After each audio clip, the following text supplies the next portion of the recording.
이번에 전북 테크노파크 사업비 관련된 사업비 집행 및 정산 요령을 강의하게 된 공인회계사 김태성입니다.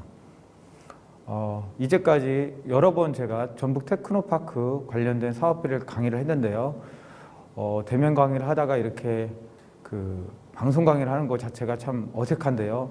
일단은 그래도 저희가 사업비 집행 및 정산 요령에 대해서 숙지하지 않으면은 향후에 정산할 경우에 정산하는 과정에서 여러 가지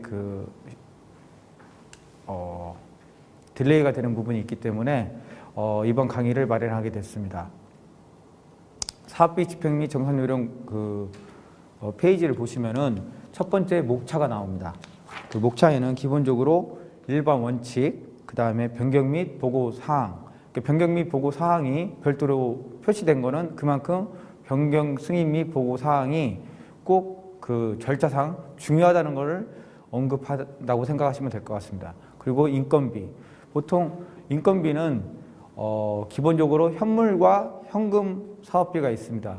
대부분 인건비는 현물 관리입니다. 그리고 현물 관리 중에서도 인건비 외에 재료비나 연구 장비가 현물로 포함되는 경우가 있습니다. 그래서 그 부분에 대해 설명을 드릴 예정이고요. 그 다음에 통장 관리. 통장 관리는 기본적으로 현금 관리에 대한 내용이 적혀져 있습니다. 통장을 관리하는 방법이 각 기업마다 상이합니다. 그래서 그 케이스를 한 3가지 정도 나누어 갖고 설명드릴 예정입니다. 그리고 현금 사업비. 현금 사업비는 기본적으로 가장 중요한데요. 왜냐하면 실질적으로 돈의 흐름이기 때문에 그 부분에 대해서 명확한 증빙서류가 있어야 합니다. 그래서 기본적으로 증빙서류는 기본적으로 사회통념상 인정되는 서류이지만 그거는 또 각자 회사마다 또 특이한 사항이 있고 결제 방식이 다르기 때문에 또 상이할 수 있습니다. 그러나 중요한 거는 공통된 증빙서류는 있어야 한다는 겁니다. 그래서 어떤 기업은 전자로 하는 경우가 있고요. 그 다음에 또 단순하게 전자가 아니라 페이퍼로 해서 결제가 올라오는 과정이 있습니다. 그래서 그런 과정에서 어떤 증빙이 누락되거나 어떤 증빙이 또 생략되는 경우가 있습니다. 그러나 기본적으로 사업비에서는 기본적으로 반드시 드려야 할 서류가 있고요. 그 부분에 대해서 숙지하길 바라는 마음에서 저희가 목차에 집어넣었습니다. 그리고 밑에 내용 보시면은 연구 장비 및 재료비, 연구 활동비 있습니다. 기본적으로 비목별 간에 어떠한 항목이 인정되는지 또 인정 안 되는지에 대해 설명이 되어 있고요. 그 다음에 불인정 사례가 있습니다. 불인정 사례는 기본적으로 실질적으로 저희가 사업비를 정산하면서 인정하지 못한 부분이기 때문에 그 부분에 대해서 사례적으로 집어넣습니다. 그리고 최종적으로 이게 다 숙지한 다음에 사업이 종료됐을 경우에는 사업비 실적 보고서를 전북 테크노파크에 제출해야 합니다. 제출하는 과정에서 어떻게 작성하는 것이 보다 효과적인지에 대한 사례를 집어넣고요. 기본적으로 가장 중요한 거는 지금까지 말한 여러 가지 사항 중에서 여러분들이 숙지할 부분은 각 사업비마다 기준이 다릅니다. 예를 들어 전북 테크노파크의 사업과 중진공의 사업과 또 산자부의 사업과 모든 사업에 대한 사업비 기준은 약간의 상이성이 있습니다. 그래서 그 상이성에 대해서 숙지를 하시는 게 좋습니다. 그래서 사례적으로 봤을 경우에는 다른 사업비 기준을 가지고 집행했다가 부인되는 경우가 간혹 있습니다. 그래서 꼭 본인들이 어떠한 이 전북 테크노파크 사업뿐만 아니라 다른 사업을 할 때에도 꼭 그 사업에 해당되는 기준에 대해서 먼저 숙지해 주시고 해서 이 사업비를 집행하는 게 서로 간에 어떠한 오해나 나중에 사업비 집행에 있어서 딜레이 부분을 줄일 수가 있고요. 그 다음에 사업이 증빙서류 다 맞고요. 집행이 잘 됐다고 생각했지만 실질적으로 전북 테크노파크와 사업과 무관한 어떠한 사업 규정을 들이댔을 경우 그걸 인정하기가 어렵다는 점에 대해서 다시 한번 강조드리고 싶습니다. 일반 원칙에 대해서 말씀드리겠습니다. 테크노파크의 사업비는 기본적으로 전라북도 도비 지원 사업입니다. 그래서 관련 근거는 전라북도 도비 지원, R&D 사업 및 공통 운영 요령 및 평가 관리 세부 지침을 근거해서 사업비 협약이 이루어지고 있습니다.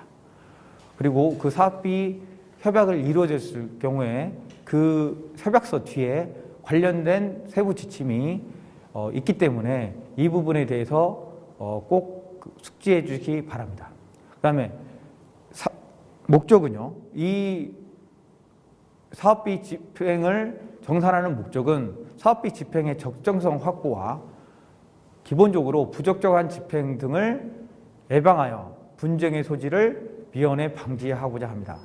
모든 사업의 모든 그 세부 사항이 어떠한 협약서에 다 집어넣기는 힘듭니다.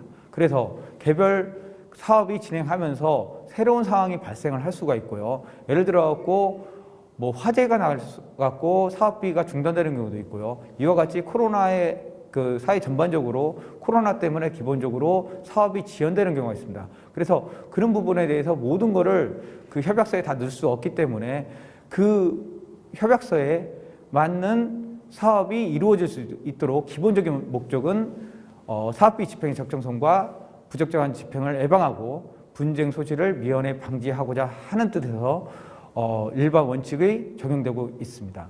일반 원칙은 다음과 같습니다. 사업비 집행은 협약기간 종료일까지 합니다.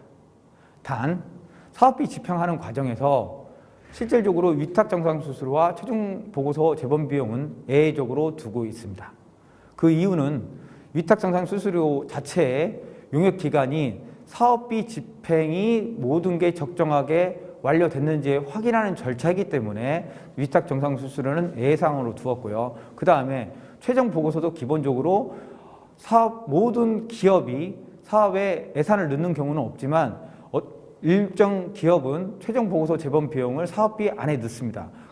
그 원인으로 인하여 최종적으로 제본 비용 같은 경우에는 그 사업의 그 정당성이 인정되기 때문에 그 다음에 시기적으로 후속 기간에 일어날 수밖에 없기 때문에 제본 비용을 예외적으로 두고 있습니다. 그래서 대원칙은 사업비 집행은 협약기간 종료일까지 반드시 해야 합니다. 두 번째, 사업 집행 시에는 일반 원칙이 징빙에 관련된 이야기인데요. 사업자 등록번호가 확인되는 세금계산서 또는 신용카드, 체크카드 영수증 사용만 인정합니다. 즉 간이 영수증이나 기본적으로 거래명세서 등 그 자체를 가지고 인정받기는 힘듭니다. 근데 지금 사업비를 처음에 정산하시면서 세금계산서하고 거래명세서 차이에 대해서 불명확하게 인지하시는 부분이 있어갖고 일단 기초적으로 말씀드리겠습니다.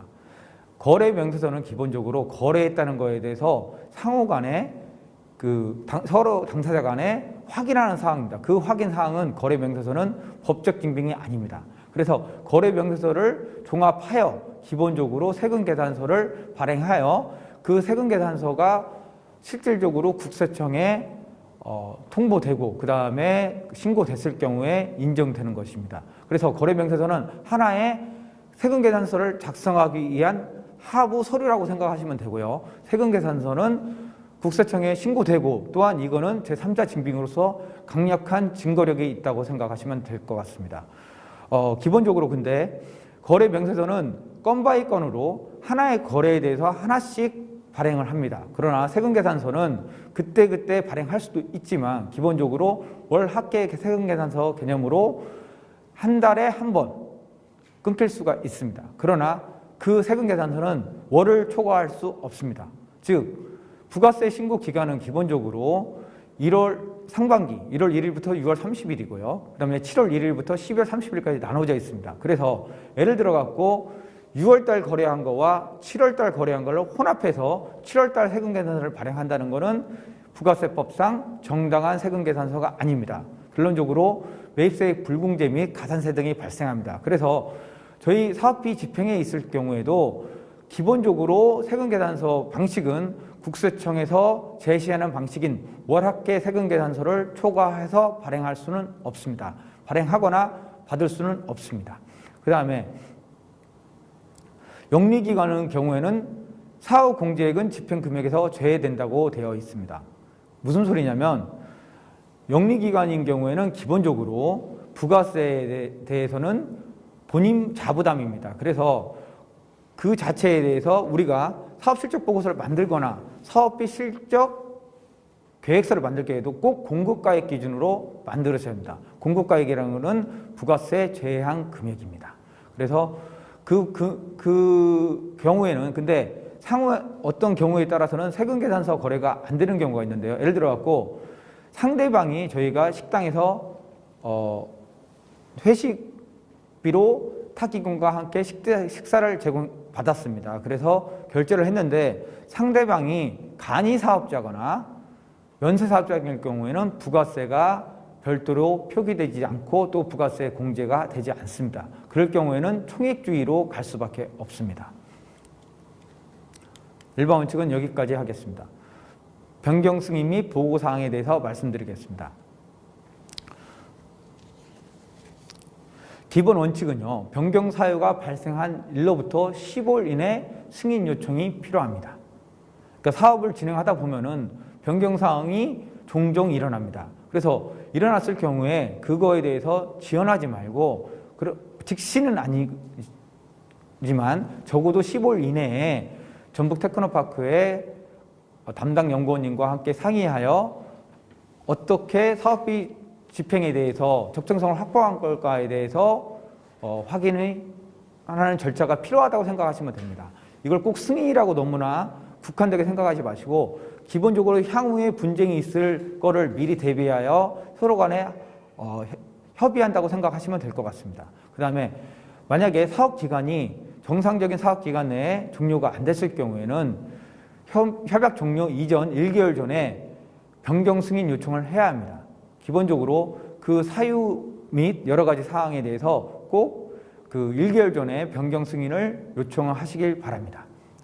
지금 그 다음에 기본적으로 우리가 변경할 경우에 승인사항과 단순 보고사항이 있습니다. 승인사항은 기본적으로 총괄 책임자가 변경되었을 경우, 사업비 집행에 대한 가장 주책임자인 총괄 책임자가 변경됐을 경우에는 사업비 집행에 대해서 사업비 집행뿐만 아니라 사업의 전반적인 영향을 받기 때문에 총괄 책임자 변경은 기본적으로 전북 테크노파크가 확인할 수 있도록 꼭 변경사항을 꼭 통보해 주시고 이에 따른 승인이 필요합니다.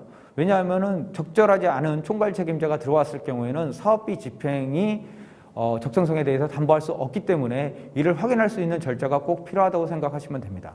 사업비 변경은 실질적으로 예산 변경이라고 생각하시면 됩니다.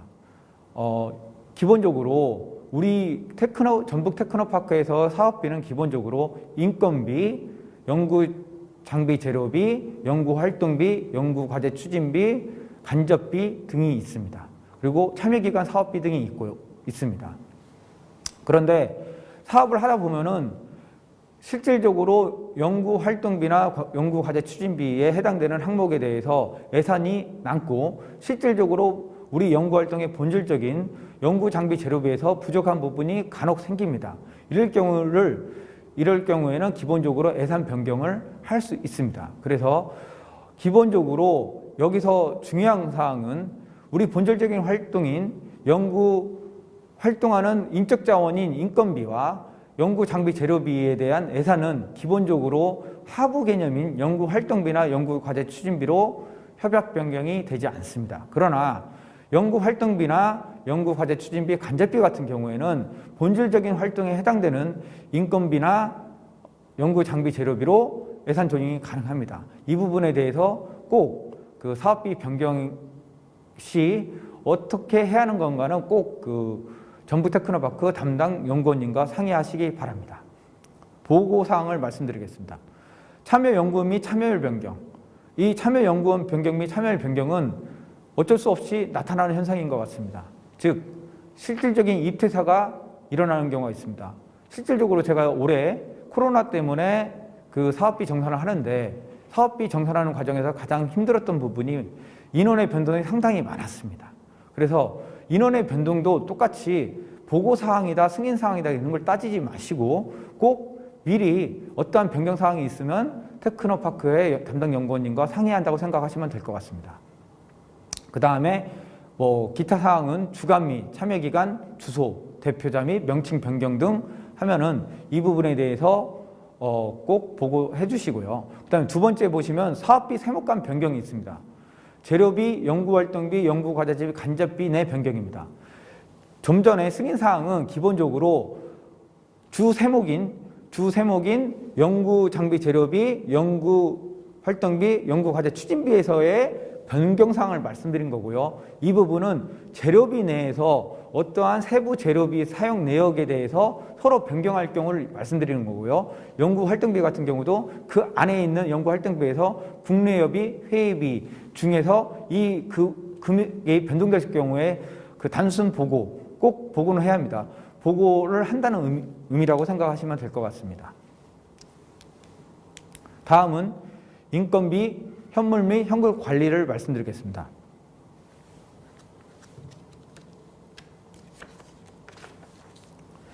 인건비 예산 결정 시 사업 기간이 중요하다고 합니다. 지금 이 부분에 대해서 언급한 부분은 뭐냐면요. 사업 기간이 꼭 12개월로만 한정되어 있지 않습니다. 그래서 사업 기간은 경우에 따라서는 12개월, 10개월, 9개월, 6개월 어떤 사업은 단기인 경우도 있습니다. 그 단기인 기간이 있기 때문에 그 단기 기간에 맞게 인건비 예산을 결정하셔야 합니다. 간혹 사업비 평가하기를 위하여 사업 계획서를 제출하는데 그 계획서에 실질적으로 기간과 상이한 인건비가 들어가는 경우가 상당히 많습니다. 그래서 인건비 예산 결정 시에는 꼭 사업 기간을 주의하시기 바랍니다. 사업비 기간 연장. 사업비 기간이 연장됐을 경우에는 비고란에 협약상의 계열수 표시를 해주시는 게 낫습니다. 인건비 사업 기간이 연장됐다고 해서 인건비 예산이 1,000만 원이었는데 현물이었는데 갑자기 인원 변동도 없었습니다. 그런데 기본적으로 기간이 늘어났다고 해서 1,000만 원이 1,200을 1,000만 원을 초과할 수 없습니다. 기본적으로 인건비 현물액은 실제 인건비가 더 발생했다 하더라도 기간 초과나 금액 초과가 있다 하더라도 인건비 처음에 예산을 결정한 그 금액을 초과할 수 없다는 의미입니다. 그 다음에 신규 사용 채용인데요. 채용일 반드시 확인하시기 바랍니다. 특히 예산할 때 처음부터 확인해 주셔야 하는 항목입니다. 기본적으로 신규 사용 채용은 기본적으로 공고난 시점을 통하여 언제까지 신규 사용 채용이라고 인정해 주는 부분이 있습니다. 그래서 그 부분은 공고 때 나오는 신규 사용 채용에 대한 기준을 꼭 확인하여 주시기 바랍니다. 다음은 인건비 징빙자료에 대해서 말씀드리겠습니다.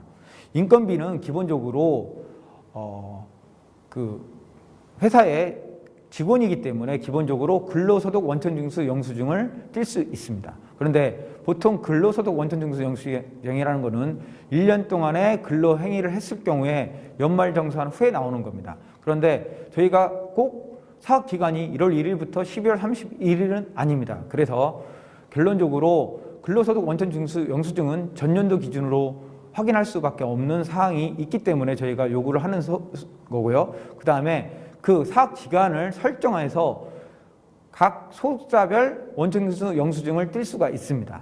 그래서 그 부분에 대해서 저희 그 사업비 정산할 때 요구했을 경우 그 부분을 제출해 주시면 되고요. 그 다음에 자체 급여대장이 있습니다. 그래서 급여대장 작성한 자체 급여대장도 같이 작성을 해주시고 가장 중요한 거는 4대 보험 가입 현황입니다. 기본적으로 4대 보험 가입 현황은 제3자 증거입니다. 즉 실질적으로 근무한 거에 대한 가장 증거력 있는 자료이기 때문에 4대 보험 가입 현황을 제출해 주시면 될 것 같습니다. 통장관리에 대해서 말씀드리겠습니다. 통장관리에 대해서 기존의 사업비 집행을 많이 하신 분들은 크게 어려움이 없는데요. 사업비 자체를 처음에 집행하시는 분들은 상당하게 혼란하게 느끼는 경우가 있습니다. 그래서 통장 관리하는 방법을 말씀드리겠는데요. 일단 후입금 부분은 크게 생각 안 하셔도 상관없습니다. 결론적으로 후입금은 기본적으로 일정 금액을 사업비 통장에 예치하고 사업비가 입금 후 예치한 금액을 동일하게 출금합니다. 그래서 이 부분은 실질적으로 많이 이루어지지 않기 때문에 생략하고요. 사업비 통장관리 선입금에 대해서 말씀드리겠습니다. 사례 1, 2, 3가 있는데 사례 1을 가장 권장하고 있습니다. 사례 1은 다음과 같습니다. 공급가액만 송금합니다. 즉 사업비 집행이 실제 이루어졌을 경우 상대방에게 공급가액만 송금하고 부가세 금액은 회사의 자체 통장에서 송금합니다. 이렇게 할 경우에는 기본적으로 나중에 사업 부가세로 정산할 금액은 기본적으로 계좌이체 외에 사업비 카드를 썼을 경우에 부가세만 관리하시면 되기 때문에 이 방법이 가장 편합니다. 그래서 이 부분에 대해서 권장을 해드리고요. 사례 2는 기본적으로 공급가 전체를 송금하는 경우가 있습니다. 잔액이 부족한 경우 현상이 다수 발생하고 있습니다. 이 뜻은 뭐냐면 기본적으로 사업비 통장에서 부가세 포함 금액까지 다 송금합니다. 그 다음에 일정 기간 지난 다음에 사업비 통장에 잔액이 모자라니까 그 기간까지 발생한 부가세를 자체 계산해서 다시 사업비 통장으로 넣는 방법입니다. 이는 기본적으로 실질적으로 이렇게 했을 경우에는 사업비 부가세 자체에 오류가 있을 경우에는 이중 오류가 생길 수 있기 때문에 나중에 정산하는데 조금 어려움이 있습니다. 그래서 이 방법은 권유하지 않습니다.